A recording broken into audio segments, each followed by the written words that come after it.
हर साल board exam में ज्यादातर बच्चे मैथ में ही फेल करते हैं, जबकि वो मैथ की तैयारी स्पेशल ढंग से करते हैं। तो आखिर वो फेल क्यों कर जाते हैं? आखिर क्या वजह होता है? इसका वजह सिर्फ और सिर्फ यही है कि वो मैथ को पढ़ते तो हैं, लेकिन मैथ को वो समझते नहीं हैं। अगर मैथ में आपका कॉन्सेप्ट क्लियर नहीं है, तो मैथ में कभी भी आपकी जीत नहीं हो सकती है। नमस्कार प्यारे बच्चों, मेरा नाम है मोहम्मद अजहरुद्दीन और आप देख रहे हो आपका पसंदीदा चैनल एम्बिशन बोर्ड। प्यारे बच्चों, कल के सेशन में हमने आपको बताया था कि हम किस तरह से एलसीएम और एचसीएफ किसी संख्या का निकाल सकते हैं। और आज की वीडियो में क्या बताने वाला हूं? आज की वीडियो में आपको बताने वाला हूं कि अभाज्य गुणनखंड क्या होता है, अभाज्य संख्याएं क्या होती है और किस तरह से हम अभाज्य गुणनखंड के द्वारा दी गई संख्याओं का एचसीएफ और एलसीएम चुटकी में निकाल सकते हैं।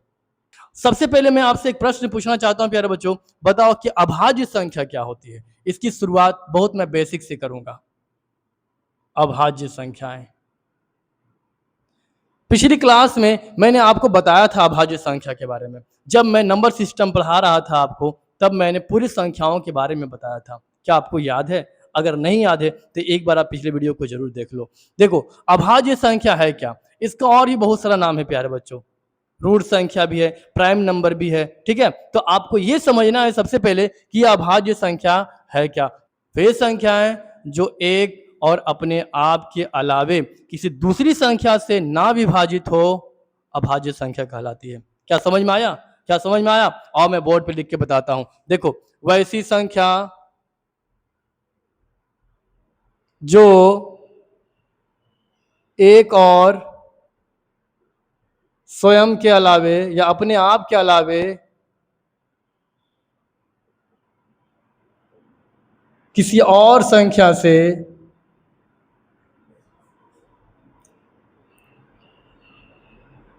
ना कटे या ना विभाजित हो, उसको क्या कहेंगे प्यारे बच्चों? अभाज्य संख्या कहेंगे। चलो अब बताओ तुम, अभाज्य संख्या कौन होगी? बताओ, क्या 2 एक अभाज्य संख्या होगी? क्या 3 एक अभाज्य संख्या होगी? बताओ, क्या 4 एक अभाज्य संख्या होगी? देखो प्यारे बच्चों, ये 2 जो संख्या है, काटो इसको, कितना से कटेगा? जब भी कटेगा या तो 2 से कटेगा, चाहे वो 1 से कटेगा। इसके अलावा कोई संख्या से ये नहीं कट सकता है। उसी तरह से 3 भी जब भी कटेगा तो 3 से कटेगा और 1 से कटेगा। लेकिन आप 4 को देखो प्यारे बच्चों, 4, ये 4 है, 2 से भी कट रहा, 4 से भी कट रहा, 1 से भी कट रहा। इसका मतलब ये अभाज्य संख्या नहीं है। और एग्जाम्पल लो, देखो 5। और बताओ, क्या 6 का भाज्य संख्या होगा प्यारे बच्चों? बताओ, होगा? नहीं होगा। क्यों नहीं होगा? क्यों? क्योंकि 6 जो है 2 से भी कटता है, 6 जो है 3 से भी कटता है, 6 जो है वो 6 से भी कटता है, 6 जो है 1 से भी कटता है। इसका मतलब 6 कभी भी अभाज्य संख्या नहीं हो सकता है। ठीक है। अब मैं पूछूंगा आपसे प्यारे बच्चों कि बताओ कि आप 1 से 20 तक कितनी अभाज्य संख्या होगी? बताओ, क्या तुम बता सकते हो? बताओ कितना होगा? तो देखो प्यारे बच्चों, सबसे छोटी अभाज्य संख्या कौन होगी? हमारी 2। प्यारे बच्चों, ये 2 ऐसी अभाज्य संख्या है जो अकेले ही सम संख्या है। इसके अलावा कोई भी अभाज्य संख्या सम संख्या आपको नहीं दिखाई देगा। 2, 3, 4, 4 तो कट रहा है 2 से, अभाज्य संख्या होगा नहीं। 5, 6 भी अभाज्य संख्या नहीं हो रहा, क्योंकि 6 2 और 3 से दोनों से कट रहा है, 1 से भी कट रहा है, 6 से भी कट रहा। 7, 8 2 से कट रहा है, 4 से कट रहा है, 8 से भी कट रहा है, 1 से भी कट रहा है, नहीं होगा। 9 3 से भी कट रहा है ना। अब देखो 8, 8 होगा? नहीं, 8 नहीं होगा। 9 होगा? 9 नहीं होगा। क्यों नहीं होगा? आपको बता दिया है, क्योंकि 9 जो है वो 3 से भी कट रहा है, 9 9 से भी कर रहा है, 9 1 से भी कर रहा है, 9 9 से भी कर रहा है। चलिए 10 होगा? 10 भी नहीं होगा। क्यों नहीं होगा 10? क्योंकि 10 जो है वो 2 से भी कर रहा है, 5 से भी कर रहा है, 10 से भी कर रहा है, 1 से भी कर रहा है। ठीक है। 11 होगा? हाँ 11 होगा। 12 नहीं होगा। क्या 13 होगा? 13 होगा। 14 होगा, नहीं होगा 14। 15 होगा, 15 नहीं होगा, क्यों नहीं होगा 15? 3 से भी कर रहा है, 5 से भी कर रहा है, 15 से भी कर रहा है, 1 से भी कर रहा है। चलो अब बताओ मुझे, क्या 16 होगा अभाज्य संख्या? ये भी नहीं होगा। 17 होगा, बिल्कुल 17 सिर्फ 17 से कटेगा और 1 से कटेगा। चलो अब बताओ मुझे, क्या 18 होगा? हाँ, 18 अभाज्य संख्या नहीं होगा। क्यों नहीं होगा? क्योंकि ये 2 से भी कर रहा है, 9 से भी कर रहा है, 6 से भी कर रहा है, 3 से भी कर रहा है, 18 से भी कर रहा है, 1 से भी कर रहा है। चलो अब 19, हाँ बिल्कुल 19 होगा। अब देखो 20, क्या 20 एक अभाज्य संख्या होगा? नहीं प्यारे बच्चों, ये होगा लेकिन ये नहीं होगा। तो कितनी अभाज्य संख्या आ गई देख लो आप, 1 2 3 4 5, 5 5 एक 6, 6 6 एक 7, 7 एक 8, 8 टोटल कितना हो गया प्यारे बच्चों? 8 अभाज्य संख्या प्राप्त हुई। इसी तरह से क्या तुम मुझे बता सकते हो कि 1 से लेकर के 50 तक संख्या में से कितनी संख्या अभाज्य संख्या होगी? आप मुझे इसका आंसर जरूर कमेंट बॉक्स में बताओ। चलो प्यारे बच्चों, मुझे आशा है कि आप अभाज्य संख्या को समझ लिए होंगे। तो अब हम लोग अगले टॉपिक में चलते हैं प्यारे बच्चों, जिसका नाम है अभाज्य गुणनखंड।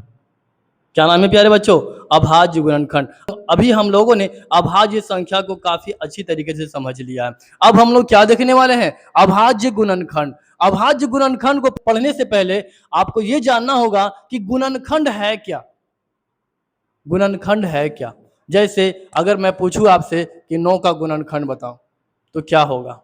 गुणनखंड का मतलब होता है क्या? फैक्टर का मतलब होता है क्या? यानी दी गई संख्या को कौन कौन सी संख्या विभाजित कर देगी, वही उसका फैक्टर कहलाएगा, वही उसका गुणनखंड कहलाएगा। अब कौन कौन संख्या 9 को काट सकती है बताओ? ये जो संख्या 9 मैंने लिया है प्यारे बच्चों, अभी बताओ इस संख्या 9 को कौन कौन सी संख्या काट सकती है? तो देखो, 1 भी काट सकती है इसको, 3 भी काट सकती है इसको, 9 भी काट सकती है इसको। और कोई संख्या से ये कटेगा? बताओ। 2 से तो कटेगा नहीं, 3 से तो कट गया है, 4 से नहीं, 5 से नहीं, 6 से नहीं, 7 से नहीं कटेगा, 8 से भी नहीं कटेगा। जब भी कटेगा तो कितने से कटेगा? ये 9 से कटेगा। इसका मतलब ये हुआ प्यारे बच्चों कि ये जो 9 का गुणनखंड है वो कौन कौन सी संख्या होगा? 1, 9 और 3। ये तीनों संख्याएं 9 का गुणनखंड होगा। यानी गुणनखंड का मतलब समझ में आ गया प्यारे बच्चों आपको? यानी वह संख्या जो दी गई संख्या को काट दे वो क्या कहलाएगा? उसका गुणनखंड कहलाएगा। चलो प्यारे बच्चों, अब मुझे तुम बताओ कि 12 का गुणनखंड क्या होगा? 12 का गुणनखंड क्या होगा बताओ? 12 का गुणनखंड क्या होगा बताओ? क्या होगा 12 गुणनखंड? 12 किससे किससे कट रहा है बताओ? 12 देखो, पहले 1 से कट रहा, फिर 2 से कट रहा, 3 से भी कट रहा, 4 से भी कट रहा, 5 से नहीं कटेगा, 6 से कटेगा, 6 से भी कटेगा, 7 से कटेगा नहीं, 8 9 10 11। अब कितना से कट रहा है? ये 12 से कट रहा है। यानी 12 का गुणनखंड कौन कौन होगा प्यारे बच्चों? 1 2 3 4 6 और 12। ये सारी संख्याएं 12 का गुणनखंड है। अब मुझे पूरा उम्मीद है प्यारे बच्चों कि आपको गुणनखंड समझ में आ गया होगा। आप मुझे कमेंट बॉक्स में बताओ कि 36 का गुणनखंड क्या होगा। अब हम लोग ये जानेंगे प्यारे बच्चों कि अभाज्य गुणनखंड क्या है। ये दोनों में फर्क है प्यारे बच्चों। ज्यादातर बच्चे ये समझते हैं कि गुणनखंड और अभाज्य गुणनखंड दोनों एक ही चीज है, लेकिन ऐसा नहीं है प्यारे बच्चों। हम लोग ये देखते हैं प्यारे बच्चों कि अभाज्य गुणनखंड क्या है। अभाज्य गुणनखंड, अभी तक हम लोग सिर्फ गुणनखंड के बारे में पढ़े थे। अब हम लोग ये पढ़ने वाले हैं कि अभाज्य गुणनखंड क्या है। तो आओ प्यारे बच्चों, देखो 9 का अभाज्य गुणनखंड करना है। क्या करना है? 9 का अभाज्य गुणनखंड करना है। तो आपको क्लास 9 में पढ़ना था अभाज्य गुणनखंड करने का तरीका। कैसे करते थे प्यारे बच्चों हम लोग? बताओ। 3 से लगाएंगे, 3 तिया 9, फिर 3 से लगाएंगे, 3 एकम 3, यानी 9 बराबर 3 गुने 3 गुने 1। यही इसका अभाज्य गुणनखंड कहलाता है प्यारे बच्चों। आप देखो 12 का अभाज्य गुणनखंड करो। 12 को 2 छक 12, 2 तिया 6, 3 एकम 3, यानी अब 12 बराबर लिख सकते हो 2 गुने 2 गुने 3 गुने 1। यही इसका अभाज्य गुणनखंड हो गया। क्यों अभाज्य गुणनखंड इसको कहते हैं प्यारे बच्चों? देखो इसमें जो 3 है और ये संख्या जो हमने 1 लिखा है, ये सारी संख्या 3 जो है जब भी डिवाइड होगा तो 3 से होगा, चाहे 1 से होगा। इसमें भी देखो 3 जो संख्या है ये जब भी डिवाइड होगा तो 3 से होगा, चाहे 1 से होगा। ये भी संख्या जब भी डिवाइड होगा तो 1 से होगा या स्वयं 1 से होगा। आप इसमें भी देखो ये सारी संख्याओं को मैंने अभाज्य गुणनखंड के गुणनफल के रूप में लिखा है, इसलिए इस गुणनखंड को हम लोग अभाज्य गुणनखंड कहते हैं। अगर मैं इस 12 को ऐसे लिख दूं प्यारे बच्चों, 2 गुने 6, 6 दूनी 12, ये तो गुणनखंड हो गया इसका। तो क्या ये अभाज्य गुणनखंड होगा? नहीं, ये कभी भी अभाज्य गुणनखंड नहीं होगा। क्यों? क्योंकि यहाँ जो संख्या 6 देख रहे हो ना, ये 6 2 से भी कट रहा, देख रहे हैं ना, और 6 3 से भी कट रहा, और 6 6 से भी कट रहा, 6 1 से भी कट रहा। इसका मतलब हमने इसका अभाज्य गुणनखंड सही से नहीं किया। सही क्या होगा इसका अभाज्य गुणनखंड? ये ऊपर वाला प्यारे बच्चों, इसका सही से ही अभाज्य गुणनखंड होगा। तो अभाज्य गुणनखंड का मतलब क्या हुआ? दी गई संख्या को गुना के रूप में तोड़ देना, दी गई संख्या को गुना के रूप में तोड़ देना, इस प्रकार कि उस संख्या में एक और उस संख्या के अलावा उसको कोई दूसरी संख्या ना विभाजित कर सके। मुझे पूरी उम्मीद है प्यारे बच्चों कि आपने अभाज्य गुणनखंड के कॉन्सेप्ट को अच्छी तरीका से समझ लिया है। अब इसी से एक रिलेटेड एक और टॉपिक आता है प्यारे बच्चों, जिसका नाम है सह अभाज्य संख्या। सह अभाज्य संख्या, ये क्या है? नाम से ही पता चल रहा है प्यारे बच्चों कि यहाँ पे दो टॉपिक है, एक है सह और दूसरा है अभाज्य। सह क्या अकेले आता है? आप ही बताओ, क्या सह कभी अकेले आता है? नहीं, जब भी सह आएगा तो हमेशा 2 को लेकर आएगा। तो इसमें क्या हो जाएगा? 2 संख्या रहेगा और दोनों संख्या को जब हम अभाज्य गुणनखंड करेंगे तो उसमें सिर्फ और सिर्फ एक जो रहेगा वो कॉमन रहेगा, यानी दोनों में क्या मिलेगा? एक कॉमन रहेगा। और देखो हम लोग एग्जाम्पल से इसको समझते हैं। 18 और 25, यहाँ देखो 36 और 9, ये 2 संख्या हम लोग लेते हैं प्यारे बच्चों। अब 18 का गुणनखंड करो तो 2 गुने कितना हो जाएगा? 3 गुने 3 और गुने कितना? 1। अब 25 का गुणनखंड करो प्यारे बच्चों, तो 25 का गुणनखंड करो 5 गुने 5, अब गुने 1। अब ये दोनों संख्या में क्या मिल रहा है प्यारे बच्चों? केवल और केवल 1 मैच कर रहा है, इसलिए ये संख्या सह अभाज्य संख्याएं होगी। लेकिन इसमें देखो ना प्यारे बच्चों, ये इसमें देखो क्या मिल रहा, देख रहे हैं ना, इसमें 3 भी मिल जाएगा, इसमें 9 भी मिल जाएगा, इसलिए ये संख्या सह अभाज्य नहीं होगा। यानी वैसी 2 संख्याएं जिसका उभयनिष्ठ गुणनखंड केवल और केवल 1 हो, उसे हम लोग क्या बोलेंगे? अभाज्य, सह अभाज्य संख्याएं बोलेंगे। ये एलसीएम और एचसीएफ को ज्ञात करने का काफी ही बेसिक फॉर्मूला था, जिसे मैंने आपको कॉन्सेप्ट बाय कॉन्सेप्ट समझा दिया है। अब हम लोग अगली वीडियो में क्या देखेंगे प्यारे बच्चों कि किस तरह से हम बड़ी से बड़ी संख्या का अभाज्य गुणनखंड करते हैं और फिर उसके बाद उसके अनुसार से किस तरह से हम दी गई संख्या का एचसीएफ और एलसीएम ज्ञात करते हैं। जैसे प्यारे बच्चों मैं आपको होमवर्क के तौर पे दे रहा हूं, आप एक संख्या लो जो बोर्ड एग्जाम में पूछा गया है, क्वेश्चन है 1440, दूसरी संख्या 156, तीसरी संख्या 72 और चौथी संख्या एक और देता हूं प्यारे बच्चों।